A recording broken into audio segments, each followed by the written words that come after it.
матери, отцы, братья, сестры, дети незаслуженно погибли во время ужасного пожара. По официальным данным, пожар унес 64 жизни, 41 из них принадлежат детям. Эти люди будут живы, пока память о них живет в наших сердцах. Я предоставляю слово председателю общественной организации «Крым Бирлиги» Ибидуллаеву Ситомиру Нуридиновичу. То горе, которое постигло нас 25 числа, оно невосполнимо.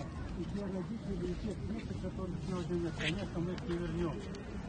Огромное хочется сказать спасибо, видя это все, Крым не остался в стороне так же, как все государства и республики. Мы вместе с вами все траурные нити.